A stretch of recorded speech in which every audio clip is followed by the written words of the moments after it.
আসসালামু আলাইকুম। এখন শুনবেন সংবাদ শিরোনাম। রাজধানীর মোহাম্মদপুরে হত্যাকাণ্ডের শিকার মা মেয়েকে নাটোরে গ্রামের বাড়িতে দাফন। দৃষ্টান্তমূলক বিচার দাবি স্বজন এলাকাবাসীর। মামলা হলেও গ্রেপ্তার হয়নি কেউ। আমরা এলাকাবাসী খুবই আতঙ্কিত এক প্রকার হয়ে গেছি। মা মেয়েকে একসাথে খুন করা, এটার উপযুক্ত শাস্তি আসলে হওয়া উচিত। সিলেটে পুলিশকে ছুরিকাঘাতের ঘটনায় আসামি রাজুকে গ্রেপ্তার করেছে পুলিশ। গতরাতে অভিযানের সময় আহত সিআইডি কর্মকর্তা হাসপাতালে। হবিগঞ্জের আজমিরিগঞ্জে আধিপত্য বিস্তার নিয়ে দুপক্ষের সংঘর্ষে একজন নিহত, আহত অর্ধ শতাধিক। আগামীকাল দুপুর পর্যন্ত এলাকায় 144 ধারা জারি। রোকেয়া দিবস উপলক্ষে দেশ জুড়ে নানা কর্মসূচি। পায়রা বন্ধের স্মৃতিকেন্দ্রটি অবশেষে একীভূত হল রোকেয়া বিশ্ববিদ্যালয়ের সাথে। গবেষণার নয়া দ্বার উন্মোচনের প্রত্যাশা। আসসালামু আলাইকুম।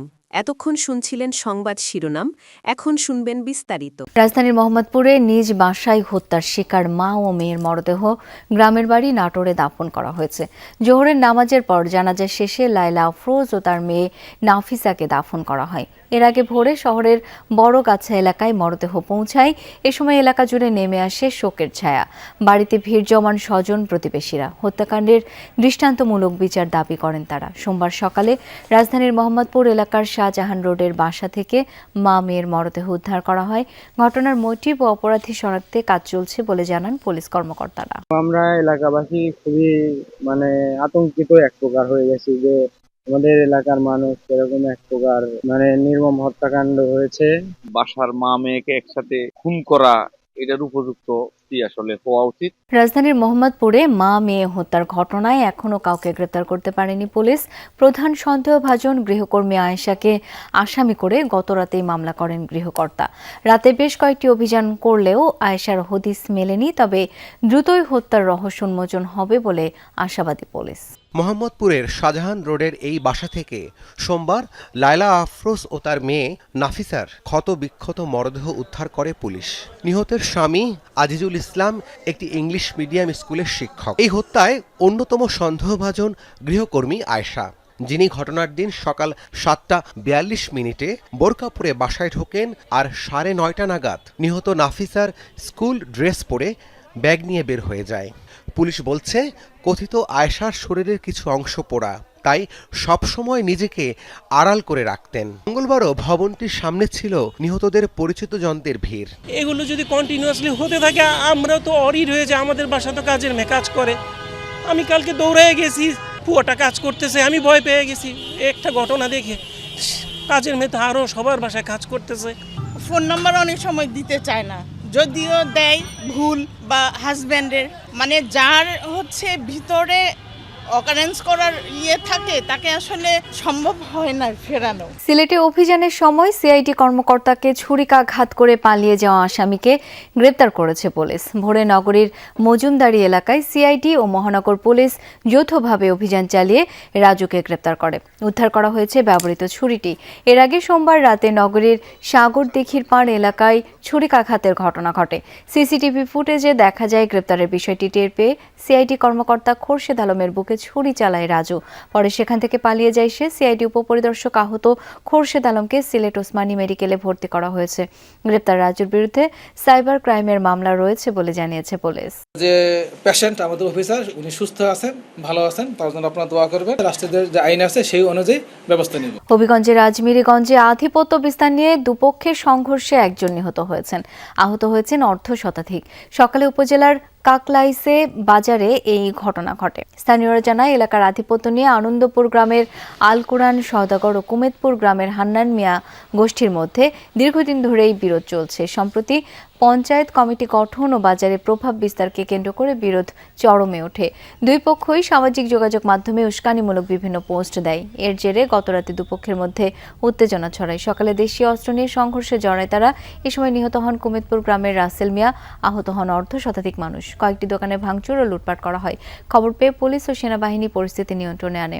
আগামীকাল দুপুর পর্যন্ত এলাকায় 144 ধারা জারি করেছে স্থানীয় প্রশাসন। এই ঘটনায় বেশ কয়েকজনকে আটক করা হয়েছে, তবে আটকের প্রকৃত সংখ্যাটি এখন আসলে পুলিশ আমাদেরকে নিশ্চিত করেনি। আর যে বিষয়টি আসলে বলছিলেন যে কাকালছেওয়ের ওই এলাকায় দীর্ঘদিন ধরেই আসলে আল কোরআন সওদাগর এবং হান্নান মিয়া তাদের মধ্যে যে বিরোধ, দুই গোষ্ঠীর বিরোধ, সেটার দীর্ঘদিন ধরে চলে আসছিল। ইদানিং পঞ্চায়েত কমিটি নির্বাচন কেন্দ্র করে মূলত বিরোধটি আরো অনেকটাই বৃদ্ধি পায় এবং এলাকায় আধিপত্য বিস্তার, বাজারে প্রভাব বিস্তার, এগুলোকে কেন্দ্র করে আসলে মূলত দুই গোষ্ঠীর মধ্যে বিরোধ দীর্ঘদিন ধরে চলছিল। এর জেরে গতকাল রাত কাকালছেও বাজারে বেশ হামলা হয় এবং সংঘর্ষের ঘটনা ঘটে। এতে অন্তত 20 জন আহত হন গতকালকে রাতেই। তারপর থেকে আসলে পুলিশ যথেষ্ট সক্রিয় ছিল, কিন্তু তারপরও আজ সকালে দুই পক্ষ দেশীয় অস্ত্রশস্ত্র নিয়ে সংঘর্ষে জড়ায় এবং 2 থেকে আড়াই ঘন্টার মতো সেই সংঘর্ষ হয় এবং সংঘর্ষে রাসেল মিয়া নামে একজনের মারা যান। তো পরিস্থিতি আসলে যেহেতু একজন নিহত হয়েছেন, যে কারণে পরিস্থিতি আরও সহিংসতার দিকে মোড় নিতে পারে, এই আশঙ্কাতেই আজকে আজমিরগঞ্জের উপজেলা নির্বাহী অফিসার SM রেজাউল করিম তিনি দুপুর 1টা থেকে আগামীকাল দুপুর 1টা পর্যন্ত কাকালছেও বাজারে 144 ধারা জারি করেছেন। তো পুলিশ প্রত্যাশা করছে তারা পরিস্থিতি নিয়ন্ত্রণে রাখতে পারবে এবং কোনো ধরনের যেন সহিংসতা না হয় সেদিকে তারা যথেষ্ট সজাগ রয়েছে। নারী জাগরণের অগ্রদূত রোকেয়া সাখাওয়াত হোসেনের 145তম জন্ম এবং 93তম মৃত্যুবার্ষিকীতে জন্মভূমি রংপুরের পায়রাবন্দে 3 দিনব্যাপী বিভিন্ন অনুষ্ঠানের আয়োজন করা হয়েছে। সকালে বেগম রোকেয়া বিশ্ববিদ্যালয় ক্যাম্পাসে জাতীয় পতাকা উত্তোলনের পর বের করা হয় বর্ণাঢ্য শোভাযাত্রা।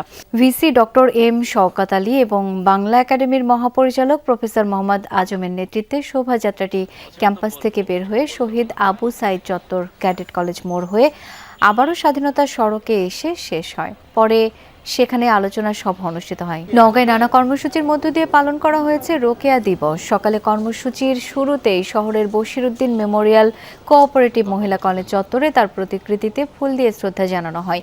এ সময় নতুন প্রজন্মের মাঝে রোকেয়া সাখাওয়াত হোসেনের স্বপ্ন ও সমাজ সংস্কারে রাখা তার অবদান তুলে ধরা হয়। বর্ণাঢ্য শোভাযাত্রা, আলোচনা সভা ও জয়িতাদের সংবর্ধনা দেওয়ার মধ্য দিয়ে গোপালগঞ্জে পালিত হয়েছে রোকেয়া সাখাওয়াত হোসেন দিবস। জেলা প্রশাসন ও মহিলা বিষয়ক অধিদপ্তর যৌথভাবে এই দিনটি পালন করে।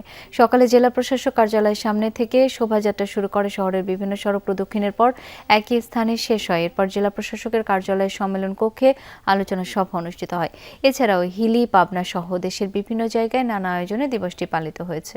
অবশেষে দীর্ঘ 2 যুগের অচল অবস্থা কেটে রংপুরের পায়রাবন্দের রোকেয়া স্মৃতিকেন্দ্রটি সমঝোতা স্মারকের মাধ্যমে অবকাঠামো এবং একাডেমিকভাবে একীভূত হল রোকেয়া বিশ্ববিদ্যালয়ের সাথে।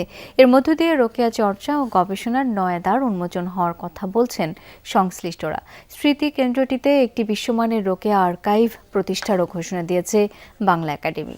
রোকেয়া সাখাওয়াত হোসেনের 145তম জন্ম ও 93তম মৃত্যু বার্ষিকী উদযাপনের ফাঁকে ঐতিহাসিক সমঝোতা স্মারক সম্পন্ন হল রোকেয়া বিশ্ববিদ্যালয়ের সিন্ডিকেট রুমে। এর মাধ্যমে বাংলা একাডেমি পরিচালিত পায়রাবন্দের স্মৃতিকেন্দ্রটি রোকেয়া বিশ্ববিদ্যালয়ের সাথে অবকাঠামো, লোকবল এবং একাডেমিকভাবে একীভূত হল। এতে সই করেন বিশ্ববিদ্যালয়ের ভিসি ও বাংলা একাডেমির মহাপরিচালক।